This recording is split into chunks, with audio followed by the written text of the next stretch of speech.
Dzień dobry Państwu. Spotykamy się drugi dzień obrad sądu konkursowego sądu wybraniem najlepszego dzieła muzycznego Nowa opera o odbudowie Warszawy. Przekazuję już głos przewodniczącemu jury. Dzień dobry Państwu, dzień dobry drodzy przyjaciele, drogie koleżanki, koledzy. Proponuję, abyśmy dzisiaj w sposób spokojny i równie sumienny jak wczoraj przysłuchali 3 utwory następne, no i potem podjęli decyzję, w jaki sposób dokonujemy kroku następnego. Nasze zaproszenia zostały skierowane do doświadczonych twórców, jeżeli chodzi o gatunki okołooperowe, cokolwiek to ci znaczy, sceniczne, intermedialne. I wszystkie propozycje były koherentne, spójne i na świetnym poziomie profesjonalnym i intelektualnym.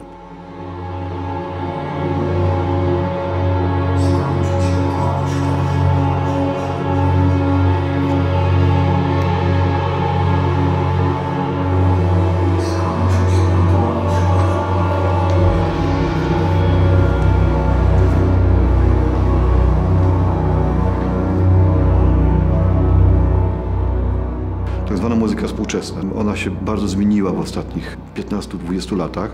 Stała się pewnym lustrem życia społecznego i jej ten wymiar czysto estetyczny, który polega na niekiedy trudnych środkach, stał się bardzo ukonteksturowiony, stał się bardzo stosowany w sprawie, często w sprawach wspólnych. To zmieniło język muzyki. Więc dla nas jest bardzo ważne, na ile te środki współczesne dadzą się zastosować w wyrażeniu spraw ważnych dla szerszej publiczności, a jednocześnie wszystko to w ramach tej wielkiej optyki tematu generalnego, czyli fenomenu odrodzenia miasta Warszawy, fenomenu jego odżycia, jego narodzin ponownych po II wojnie światowej.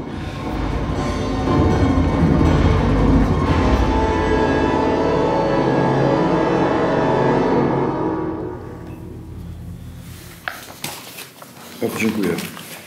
Jeszcze nigdy po raz jako pierwszy nie mówił Szymon Bywalec. Mnie zupełnie wciągnęło, co mi się rzadko zdarza. Po prostu absolutnie odczuwałem taką przyjemność, jak miłośnicy sportów motorowych, jak słyszą silnik, który pracuje, czego ja zupełnie nie rozumiem, ale potrafią się tym rozkoszować. Sztuka nie jest sportem i trudno tutaj czasami na podstawie pewnych kryteriów zdecydować właśnie, że jedna praca jest lepsza od innej pracy. Niemniej jednak takie zadanie przed nami postawiono i tego zadania musieliśmy się podjąć. Brakuje mi dialogów bardzo, bo no jednak jeśli to ma być opera, to brakuje mi, chociaż w pierwszym odcinku pojawiły się, to jednak to było dla mnie za mało, a może nie tak sobie je wyobrażałem, ale jeszcze raz powtórzę, mocne to jest.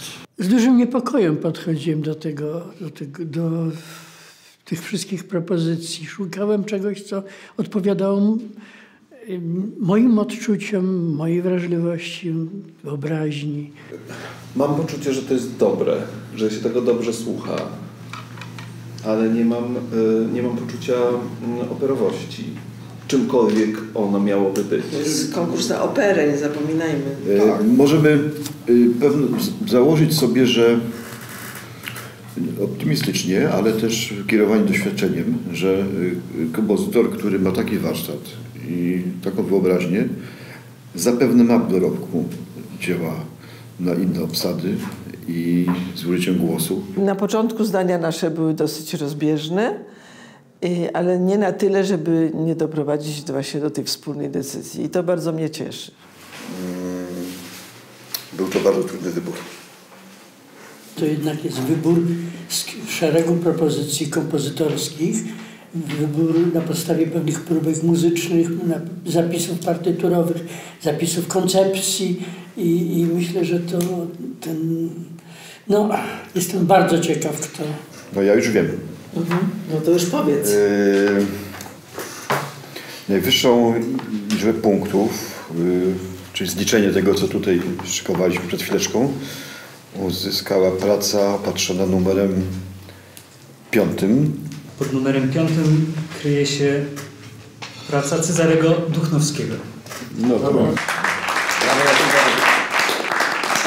Sprawy związane z architektoniką, z urbanistyką są bardzo bliskie z myśleniem kompozytorskim, czyli takim myśleniem strukturalnym. I tak jak było mnóstwo idei i pomysłów na odbudowę samej Warszawy, tak było mnóstwo myśli o tym, jak można pisać dzieło muzyczne na ten temat. Dzień dobry Państwu. Miałem przyjemność przewodniczyć jury konkursu na libretto opery. Te 2 gremia obradowały osobno. Mieliśmy do wyboru z 6 prac możliwość wyczucia potencjału, który jest zawarty w propozycjach.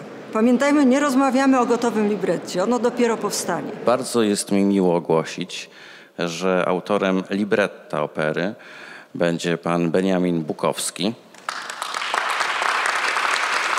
Książka Grzegorza Piątka jest materiałem, który czytelniczo wciąga od pierwszej strony. Ja jestem bardzo dumny w ogóle, że moja książka może być zaczynem takiego projektu i mam nadzieję też, że kompozytor, autor libretta i wszystkie inne osoby zaangażowane poszaleją. Chyba największym wyzwaniem jest znalezienie odpowiedniej formy na to i niezatracenie ludzkich opowieści. Ja tak prawdę mówiąc jeszcze nie wiem, o czym będzie ta opera.